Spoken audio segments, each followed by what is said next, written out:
Hello and welcome to Firstpost America. I'm Eric Ham and we're live in the nation's capital of Washington, D.C. And over the next few minutes, we'll take you from the United States and around the world, covering all the top stories of the day. But before that, here's a look at the latest headlines. French President Emmanuel Macron will meet President Donald Trump at the White House today. Macron will present Trump with proposals for action over the nearly 4-year-long war in Ukraine. Authorities in France put a former surgeon on trial for allegedly sexually abusing nearly 300 former patients, most of them children. Gunmen fatally shoot 8 people in Mexico's most violent state, Guanajuato. Authorities arrest a member of a drug cartel in connection with the incident. Indonesia launches a sovereign wealth fund to manage government assets worth over $900 million and boost Southeast Asia's biggest economy. And Pope Francis remains in critical condition as he suffers from early kidney failure. The 88-year-old pontiff is already battling double pneumonia as well as several additional infections.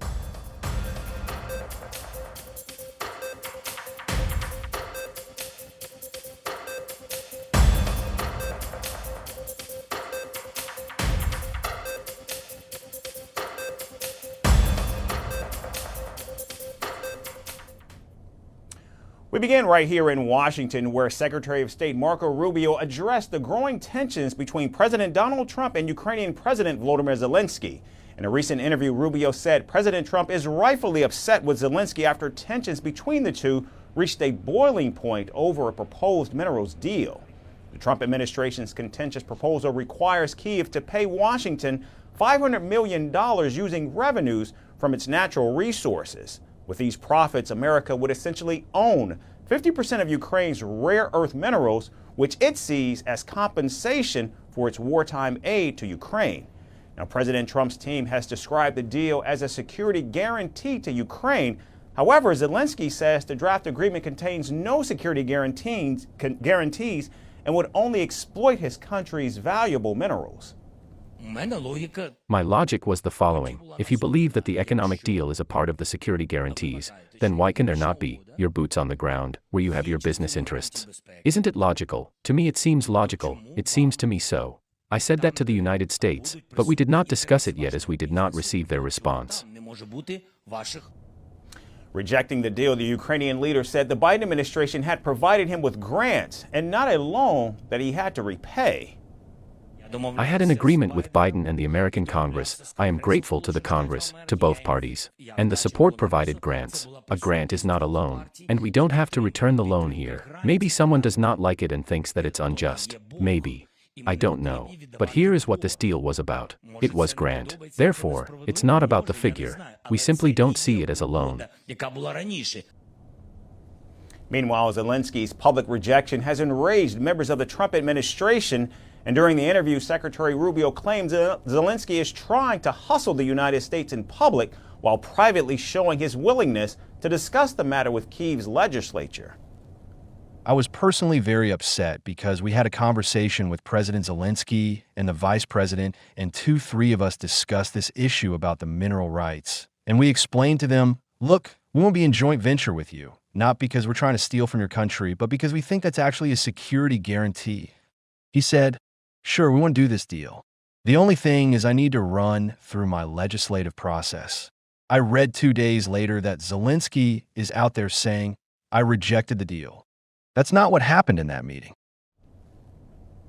And now in a social media post, Vice President J.D. Vance asserted that Rubio's claims in the interview were absolutely correct. And in another post, Vance said President Donald Trump is trying to achieve a lasting peace in Ukraine, and reports of the U.S. siding with Russia are completely false. With the Trump administration publicly calling President Zelensky a liar, the feud between the two countries is only expected to intensify. And now moving to Europe, where Germany held its snap election on Sunday following the collapse of the ruling coalition just 3 months ago. Preliminary results showed Germany's conservative alliance emerging victorious. The alliance of the Christian Democratic Union, or the CDU, and the Christian Social Union, or the CSU, won over 28% of the vote. Meanwhile, the anti-immigrant far-right Alternative for Germany, or the AfD party, almost doubled its returns, receiving 20% of the vote. Chancellor Olaf Scholz's Social Democratic Party saw its worst defeat, securing just 16% of the vote. This is a bitter election result for the Social Democratic Party. This is also an electoral defeat that I think has to be clearly stated after such a result. And for me, it is also very important to say, this is a result from which we must move forward together. That an extreme right party like the AfD gets such election results in this country, this should never be something we will come to terms with. I will never reconcile myself to this. And now for many, the AfD's surge in polling was an expected yet shocking result. Germany, with its history of the Holocaust still prevalent and deep-rooted problems with racism and anti-Semitism, and the rise of the far right only adds to these concerns. The AfD party has been accused of whitewashing the country's Nazi history, which has triggered protests for and against it since the day the election was announced. And now CDU leader Friedrich Merz, who has never held a government role, will likely replace outgoing Scholz. However, he faces a tough and lengthy negotiation process to form a new coalition government. And for now, he has ruled out a coalition with the far-right AfD. But now we're going to talk to each other, and the main thing is to create a government in Germany that is capable of acting as quickly as possible with a good parliamentary majority. Because, dear friends, the world out there is not waiting for us, and it is not waiting for lengthy coalition talks and negotiations. We must now quickly regain our ability to act so that we can do the right thing at home, so that we can be present in Europe again, so that the world realizes that Germany is being governed reliably again. That's what the conservatives stand for, that's what we stand for, and that's what I personally stand for. Merz's election and the surge of the far-right AfD, headed by Alice Weidel, comes amid Germans demanding tighter immigration policies. The country has recently witnessed a series of bloody attacks, most of them by immigrants from Muslim-majority nations.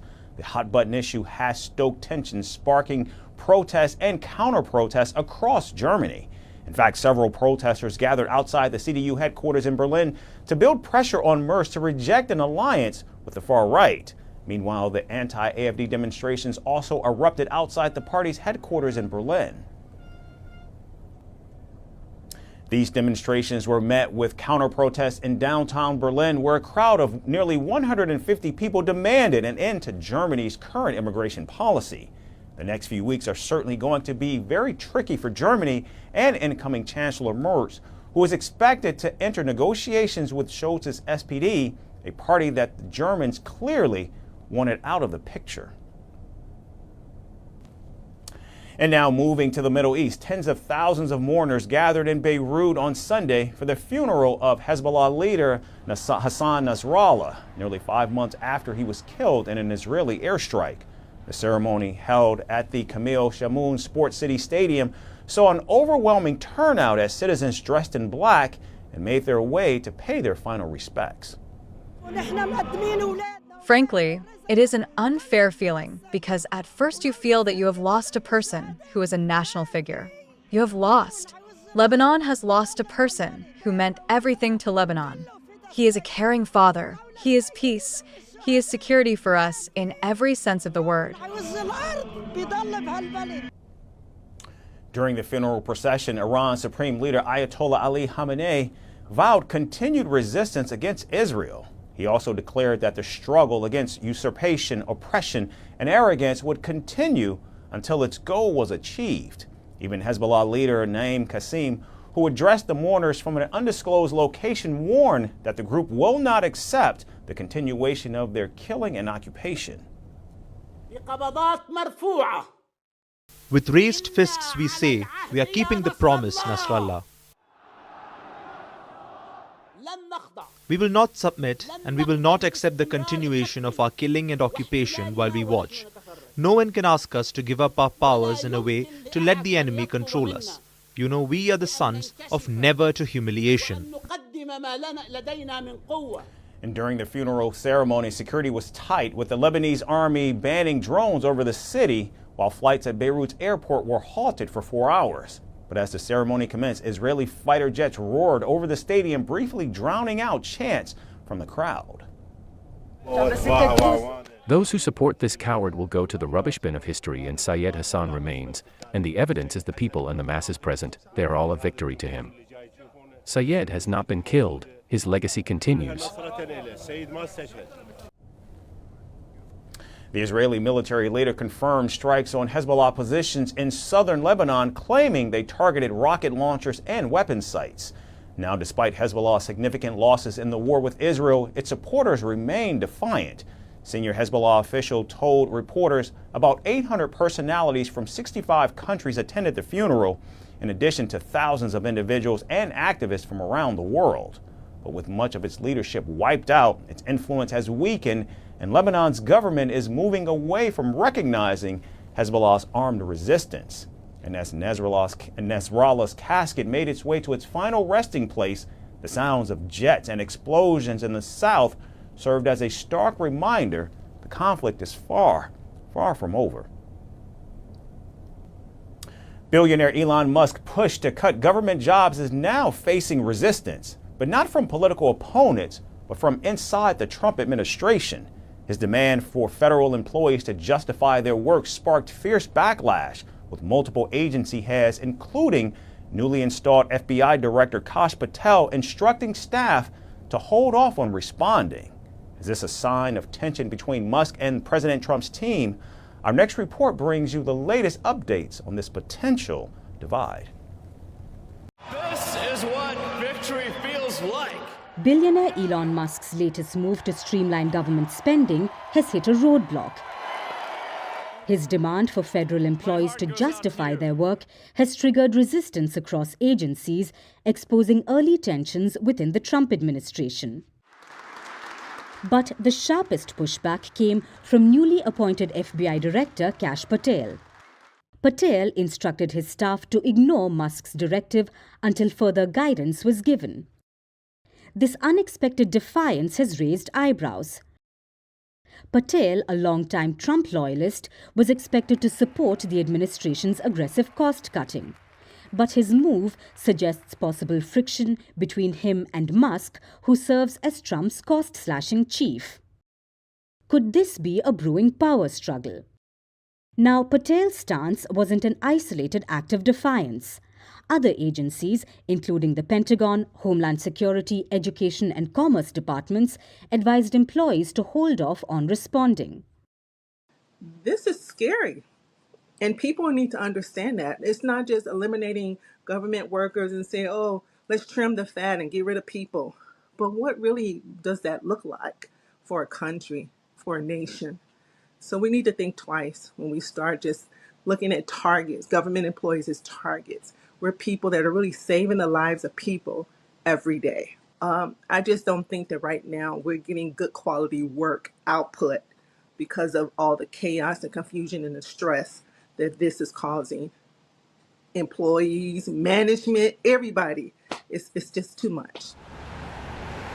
It is evident that the ultimatum spread confusion across federal offices, from air traffic control to the National Weather Service. But some officials complied. Trump's National Health Secretary, Robert F. Kennedy Jr., instructed his staff to follow the directive, calling it legitimate. Ed Martin, head of the U.S. Attorney's Office in Washington, cheered Musk's efforts. Doge and Elon are doing great work, he wrote. Now, amid concerns, Musk has downplayed the backlash. An email with some bullet points that make any sense at all is acceptable, he posted on X. Still, the resistance revealed growing unease over his unchecked authority. Are we going to shut down the illegal Elon Musk takeover of the government? You bet we are. We're going to fight this in the courts. We're going to fight this in the Congress, and there can be no business as usual in the Congress. And we're going to fight this in gatherings like this all over the country. Meanwhile, Trump doubled down on Musk's role. Elon is doing a great job, but I would like to see him get more aggressive, the president wrote on Truth Social. Musk has made it clear his mission is to slash government spending. He even celebrated his role at a conservative gathering by waving a giant chainsaw. Waste is pretty much everywhere, he declared. Yet Patel's unexpected resistance signals a possible divide within Trump's inner circle. If even Trump loyalists are hesitant to follow Musk's lead, deeper tensions may be brewing. For now, federal workers remain in limbo, and the battle over government downsizing is just getting started. And finally, we conclude with a rare inside look at the life of First Lady Melania Trump. China, in fact, can't get enough of the president's wife. She's glamorous, mysterious, and has mastered the art of standing by her man while also subtly avoiding his hand. Despite President Trump's rocky relationship with China, Melania has unexpectedly become an internet darling in the country. In fact, fans are swooning over her fashion, her resilience, and Ice Queen charms. Here's our final story on how the First Lady is winning hearts in the unlikeliest of places. Move over, K-pop idols. There's a new star captivating hearts in China. And she is Melania Trump, the First Lady of the United States, famous for her icy stares, impeccable fashion sense, and the ability to dodge President Donald Trump's hand-holding attempts. She has become an online sensation in China, and it has nothing to do with politics, thankfully. Despite her husband's rather aggressive stance on China, say trade wars, kung flu remarks, and conspiracy theories about an invading army, Melania is admired for her quiet elegance, resilience, and most importantly, her unwavering loyalty to a husband who has given her plenty of reasons to be otherwise. While the Western media often portrays her as a reluctant political spouse, Chinese social media sees her as the epitome of strength, grace, and let's be honest, sheer endurance. It all started in 2017 when Melania Trump wore a Chinese-inspired Gucci dress to a state dinner in Beijing. It was an interpretation of a Cheongsam dress and a tribute to traditional Chinese design. Cut to 2025, when Melania wore a dramatic wide-brimmed piece to Trump's inauguration, Chinese influencers wasted no time. Within 48 hours, DIY tutorials flooded social media, and online stores started selling copycat versions. But Melania's appeal isn't just about fashion. Chinese fans appreciate the contradiction she embodies. Submissive, yet independent. Traditional, yet modern. She dutifully stands by President Trump, even as he lurches from one scandal to another. Yet she maintains a cool detachment that suggests she might just be in it for the long game. Experts say that Chinese fans like that Melania Trump represents both the traditional and modern ideas of a woman. Translation: she supports her husband, raises her son, looks fabulous, and doesn't say much. A winning formula for admiration in a country where women are expected to do it all. Melania Trump's fan base isn't just about passive admiration. It's also about profit. Enterprising fans have taken it upon themselves to translate her self-titled memoir into Mandarin using artificial intelligence. And then they sell the bootleg copies online. The official English version costs a hefty $40, but if you are willing to go the underground route, you can grab a pirated edition for just $1.10. The First Lady's parenting style has also struck a chord with Chinese audiences, who take education and family values very seriously. Many believe she moved back into the White House for the sake of her son Barron. She ensured his bright future, rather than any real enthusiasm for another 4 years of political drama. For a country that views US politics as an over-the-top soap opera, Melania Trump is a fascinating character. A woman who endures, adapts, and does so with style. Whether she's a role model, a business opportunity, or just the subject of amused admiration. One thing is clear. In China, Melania mania is real. That's First Post America for this Monday. I'm Eric Ham signing off from our studios here in Washington, D.C. Thanks so much, everyone, for tuning in.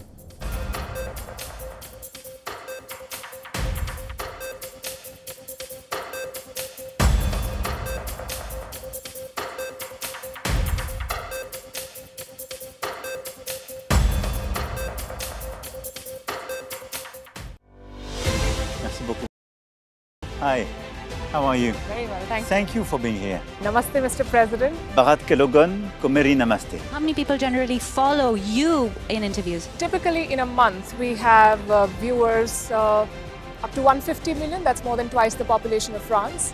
And in the last 2 years, we had 3 billion viewers. So I say, Laurent, this is your chance to be famous. You're on First Post. One word to describe your equation with Prime Minister Modi. Amitié. As India and France work together, are you creating a new era of non-alignment in the technology space? India is a training superpower. 1 million engineers a year, more than all of Europe and the US combined. So we have that partnership. We have a partnership on the environment and the economy. We also have civilian nuclear programs, and that is something we've developed far beyond the France-India relationship. So we want to work together on AI. And then comes China with its DeepSeek, creating models at a fraction of the cost. Did that innovation take you by surprise? Did that breakthrough make you sit up and think, what did the Chinese do and how? But what did DeepSeek do? They took everything that was already available from the last AI model, and then they recalibrated it.